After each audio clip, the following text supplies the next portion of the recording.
अभिवादन स्वीकार करें रामचंद्र मौर्य का। हमारे चैनल में आपका स्वागत है।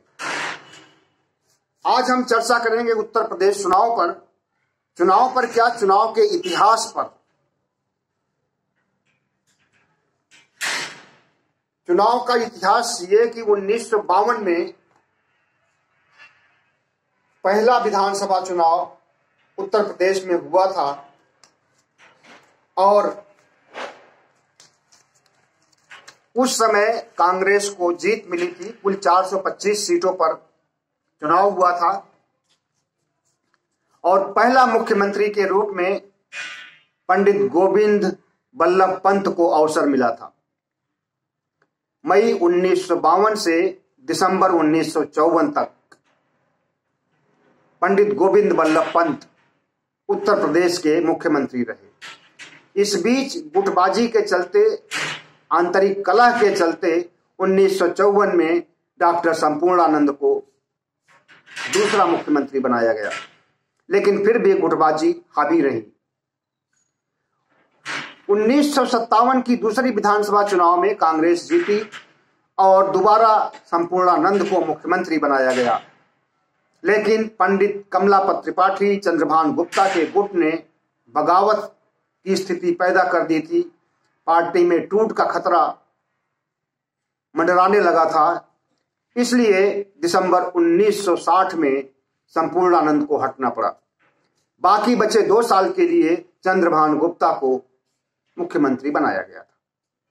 1962 में तीसरी विधानसभा गठित हुई, चुनाव हुआ और कांग्रेस फिर से जीत करके आई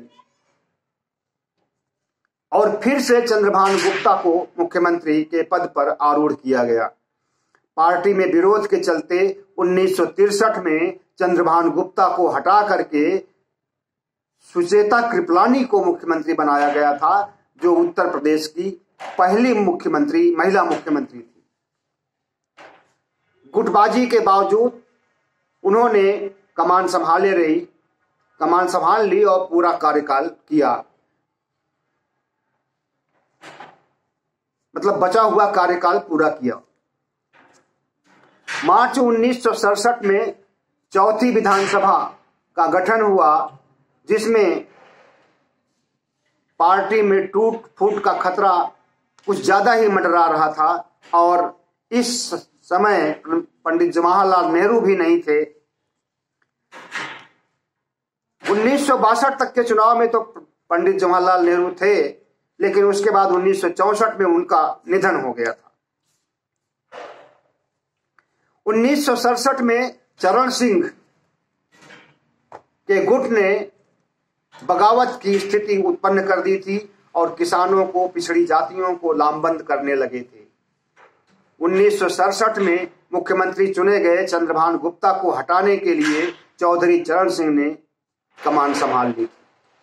उनके साथ 16 विधायक थे। सरकार अल्पमत में आ गई थी। 14 मार्च 1967 से 2 अप्रैल 1967 तक महज 16 दिन के मुख्यमंत्री रहे चंद्रभान गुप्ता। 3 अप्रैल 1967 से 25 फरवरी 1968 तक चौधरी चरण सिंह मुख्यमंत्री रहे। उनके इस्तीफा देने के बाद राष्ट्रपति शासन लागू हो गया था। 1967 के विधानसभा में पहली बार राष्ट्रपति शासन लगा था।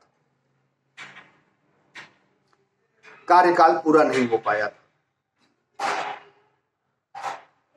1969 की 5वीं विधानसभा में 5 मुख्यमंत्री बने, एक के बाद एक 5 मुख्यमंत्री बने। 425 सीटों में 211 सीटें कांग्रेस को मिली थी, मतलब पूरा बहुमत नहीं था। 213 सीटें मिलनी चाहिए थी। 2 सीटों को मैनेज किया गया निर्दलियों से। स्पष्ट बहुमत नहीं था और पार्टी में अगर थोड़ी भी टूट फूट होती तो मुख्यमंत्री की कुर्सी खतरे में थी और वो खतरा सिर्फ मंडराता ही नहीं रहा बल्कि चरितार्थ हो गया। जोड़ तोड़ करके 213 सीटों की व्यवस्था करके चंद्रभान गुप्ता को तीसरी बार मुख्यमंत्री बनाया गया था, लेकिन एक साल में ही उन्हें हटना पड़ा, क्योंकि चौधरी चरण सिंह की इच्छाएं जोर मारने लगी थी और वे फिर से मुख्यमंत्री बनना चाहते थे। वे 8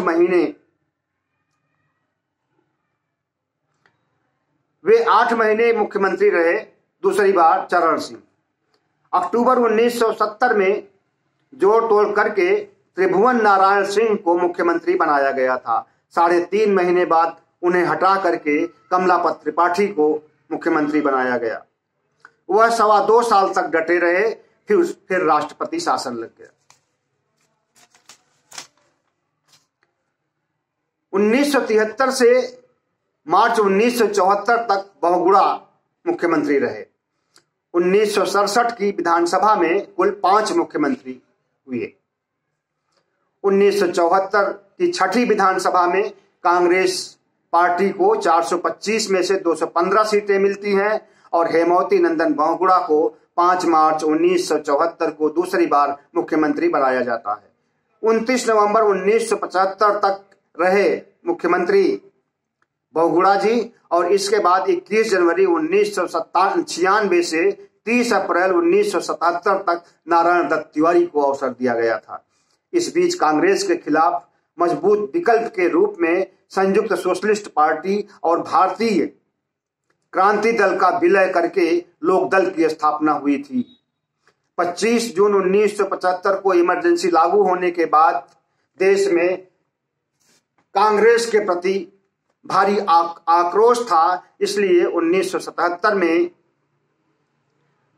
जनता पार्टी बनी और जनता पार्टी न सिर्फ केंद्र का चुनाव लड़ी बल्कि उत्तर प्रदेश का भी चुनाव लड़ी थी। तो 7वीं विधानसभा चुनाव में जनता पार्टी को 425 में से 352 सीटें उत्तर प्रदेश के विधानसभा चुनाव में मिली और कांग्रेस को सिर्फ 47 सीटों से संतोष करना पड़ा था। इस बीच पिछड़ी जातियों में जागरूकता आ गई थी और चौधरी चरण सिंह की वजह से पिछड़ी जातियां गोलबंद हो गई थी, लामबंद हो गई थी, जिसके परिणाम स्वरूप पिछड़ी जाति के नेता राम नरेश यादव को 23 जून 1977 में शपथ दिलाई जाती है। वे घटक दलों में खींचतान के चलते 1.25 साल में उन्हें भी मुख्यमंत्री पद से हटा दिया जाता है। 28 फरवरी 1979 को बाबू बनारसी दास को मुख्यमंत्री बनाया गया। जनता दल के घटक दल के विरोध के कारण 28 फरवरी 1980 को बनारसी दास को इस्तीफा देना पड़ा था। 1980 की 8वीं विधानसभा में कांग्रेस की फिर से वापसी हुई और 425 में से 309 सीटें मिली। विपक्ष 125 सीटों पर संतोष किया। सीटें भी 9 जून 1980 से 19 जुलाई 1982 तक विश्वनाथ प्रताप सिंह उत्तर प्रदेश के मुख्यमंत्री रहे। 19 जुलाई 1982 से 2 अगस्त 1984 तक श्रीपति मिश्रा उत्तर प्रदेश के मुख्यमंत्री रहे और 3 अगस्त 1984 से 10 मार्च 1985 तक नारायण दत्त तिवारी पहली बार उत्तर प्रदेश के मुख्यमंत्री बने। 1985 में 9वीं विधानसभा का चुनाव होता है, जिसमें से 425 में 269 सीटें कांग्रेस को मिलती हैं। पहले नारायण दत्त तिवारी को मुख्यमंत्री बनाया गया, इसके बाद वीर बहादुर सिंह को, और उसके बाद फिर से नारायण दत्त तिवारी को मुख्यमंत्री बनाया गया। 1989 से 2007 तक कई मुख्यमंत्री हुए और कई पार्टियों का शासन हुआ। इस बीच मुलायम सिंह यादव 5 दिसंबर 1989 से 24 जून 1991 तक शासन में रहे, मुख्यमंत्री रहे।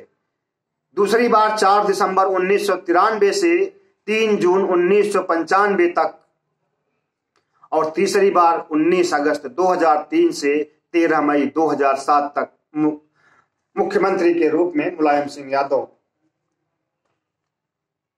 थे। मायावती 4 बार मुख्यमंत्री बनी। 3 जून 1995 से 18 अक्टूबर 1995 और 21 मार्च 1997 से 21 सितंबर 1997। 3 मई 2002 से 29 अगस्त 2003 और 13 मई 2007 से 15 मार्च 2012 तक।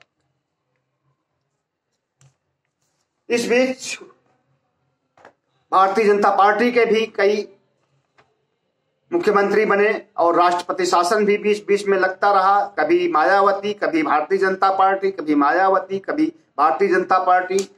कल्याण सिंह को 24 जून 1991 से 6 दिसंबर 1992 तक, जिस दिन बाबरी मस्जिद ढहाई गई थी, उस दिन उन्हें मुख्यमंत्री पद से बर्खास्त कर दिया गया था। राम प्रकाश गुप्ता को 12 नवंबर 1999 से 28 अक्टूबर 2000 तक मुख्यमंत्री बनाया गया था। राजनाथ सिंह 28 अक्टूबर 2000 से 8 मार्च 2002 तक शासन में रहे और अब 2007 से 2012 तक मुख्यमंत्री मायावती रही और 2012 से 2017 तक अखिलेश यादव। 2017 से और 2021 तक अब चुनाव होने वाले हैं। अभी वर्तमान में आदित्य योगीनाथ उत्तर प्रदेश के मुख्यमंत्री। तो ये रहा उत्तर प्रदेश चुनावों का एक इतिहास जिसे जानना जरूरी था। लेकिन जिस तरह से उत्तर प्रदेश में अस्थिरता का दौर शुरू से रहा है, वह दौर 2007 में खत्म हो गया। अब कोई गारंटी तो नहीं दी जा सकती कि वैसा दौर फिर से नहीं आएगा, लेकिन 2007 से जब मायावती मुख्यमंत्री बनी है और उनके बाद अखिलेश यादव बने हैं और उनके बाद आदित्य योगीनाथ, तो उम्मीद यही की जाती है कि अगला चुनाव भी जो होगा उसमें कोई एक सशक्त मुख्यमंत्री उभर करके आएगा और 5 साल तक राज करेगा। दूसरी चीज इन चुनाव में और देखने को आई है कि ज्यादातर शासन कांग्रेस का रहा है। लगभग 1989 तक एक छत्र शासन कांग्रेस का रहा है, लेकिन कांग्रेस के शासन में अनुशासनहीनता जितनी थी उतना दूसरी पार्टियों के समय में अनुशासनहीनता नहीं रही।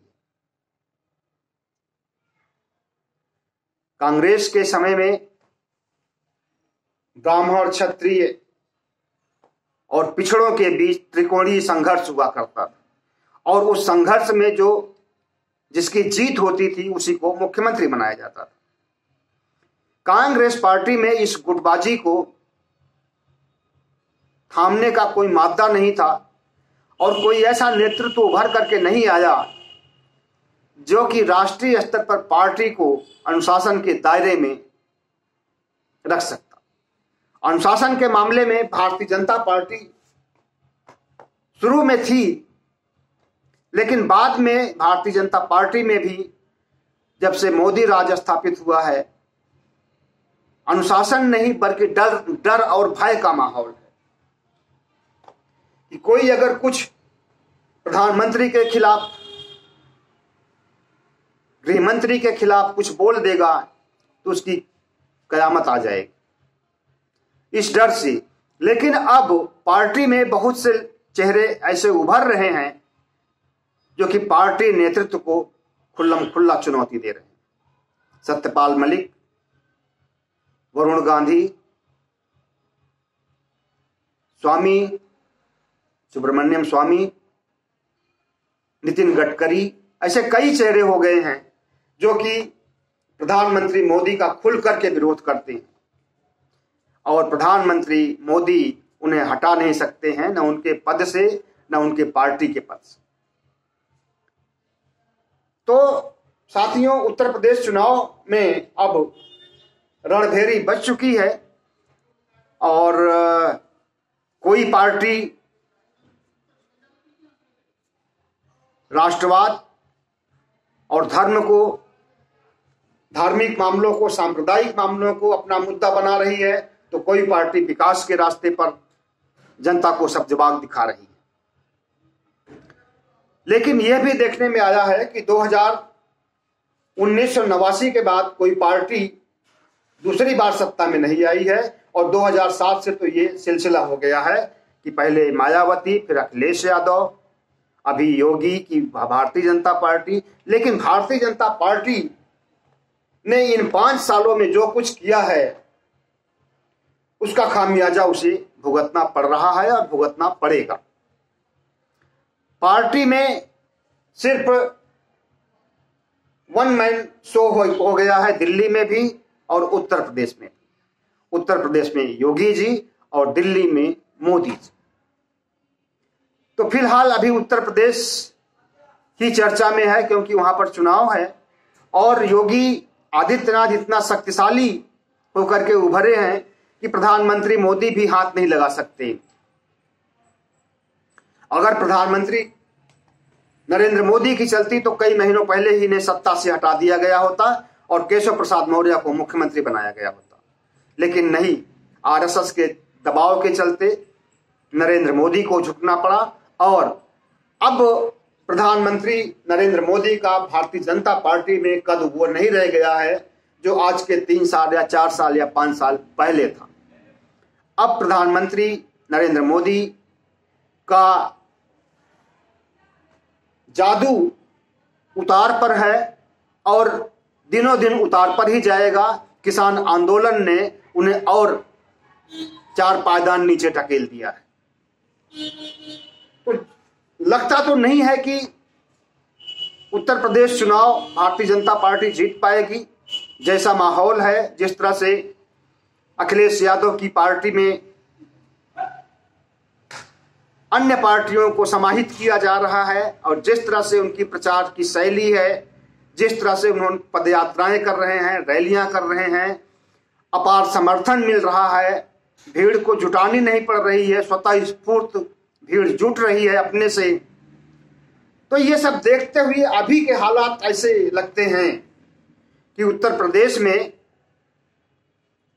त्रिकोणीय चतुष्कोणीय संघर्ष नहीं होना है, आमने सामने का वार होना है और उसमें अखिलेश का पलड़ा भारी पड़ता हुआ दिखाई दे रहा है। बाद में हो सकता है कि ध्रुवीकरण का इनका मंत्र, हिंदू मुस्लिम का मंत्र, धर्म का, राम मंदिर की अफीम का नशा इतना बढ़ जाए कि बदलाव हो सकता है राजनीतिक परिस्थितियों में। लेकिन अभी के देखते हुए अखिलेश यादव नंबर 1 है और जीत की ओर तेजी से बढ़ रहे हैं। इस बीच महामारी की तीसरी लहर की भी संभावना है। अगर तीसरी लहर आ जाती है तो हो सकता है कि चुनाव भी स्थगित हो जाए, लेकिन ऐसा न सोचना चाहिए और न तो कोई कल्पना करनी चाहिए। जो प्रकृति, जो कुदरत करेगा वो करेगा, जो होना है होगा ही। लेकिन इतना है कि इस समय विश्व में दहशत है, विश्व में तो चौथी लहर चल रही है और गनीमत से कि हम बचे हुए हैं कि तीसरी लहर पर है। लेकिन अगर ये इस लहर से भी बच जाते हैं और इसके लिए सरकार को और जनता को, सबको लग करके भरोसा करना चाहिए और ऐसे उपाय करने चाहिए जिससे कि कोरोना की तीसरी लहर कारगर न साबित हो सके। दूसरी लहर की तरह जिस तरह से जान माल का नुकसान हुआ था और बड़े पैमाने पर मौतें हुई थी, वैसा दृश्य अब कभी देखने को न मिले तो बहुत अच्छा होगा। फिलहाल वीडियो को खत्म करते हैं। हमारे चैनल को सब्सक्राइब कीजिएगा, लाइक कीजिएगा, शेयर कीजिएगा और ये तो जिंदगी है, चलती ही रहती है और चलती रहेगी। बहुत बहुत धन्यवाद।